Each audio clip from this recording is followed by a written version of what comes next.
They fined me for improper balcony storage, so I made them rewrite their entire appearance policy to obey state housing law.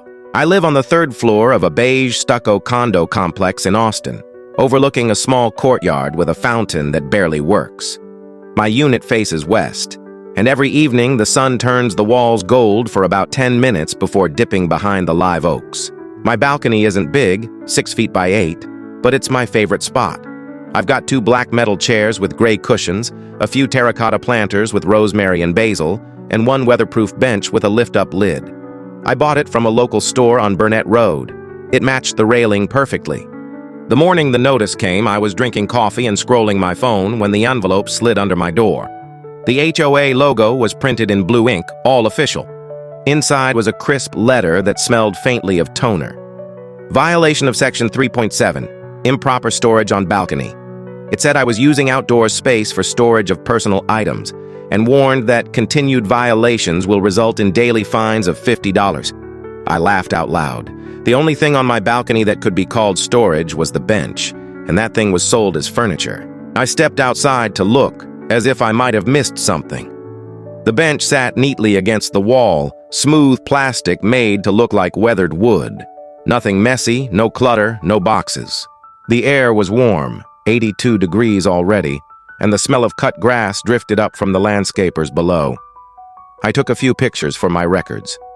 I emailed the HOA manager, a woman named Clara who always signed off with warm regards. I asked, what counts as storage? She replied within an hour, anything designed to hold items inside. That made no sense. I typed back, so a planter is storage for soil? No reply. That night I pulled out the rule book. Section 3.7 was just 1 sentence. No storage of personal items on balconies.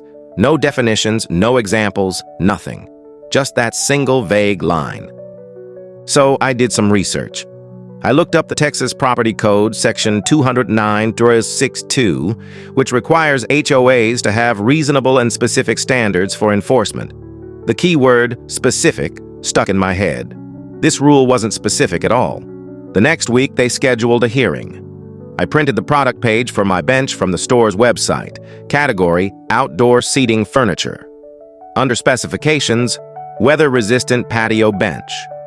I even printed the manufacturer's description saying it was meant to stay outdoors year-round. When I walked into the clubhouse, the fluorescent lights buzzed overhead, and a fan in the corner clicked with every rotation. 3 board members sat behind a folding table. Clara looked up with a polite smile. You have the opportunity to address the violation, she said. I slid the papers across. Here's the bench you fined me for. It's categorized as furniture. It's sold as a seat, not a container. So I'd like to know, if this is storage, is a planter also storage? Silence. One of the board members coughed. Another stared at the paper like it might bite him. Finally, Clara said, We'll withdraw the violation. No apology, no explanation, just those words. But I wasn't done. I filed a formal request under the Texas Open Meetings Act to review their policy drafting process. They had to admit their rule didn't meet state requirements. Within 2 months, they rewrote the entire section, 3 full pages now, defining storage, furniture, and decorative items in careful detail. They even cited the manufacturer's classifications as acceptable references. When the new handbook arrived, I sat on that same balcony, the evening sun warm on my face, sipping lemonade, the bench exactly where it had always been.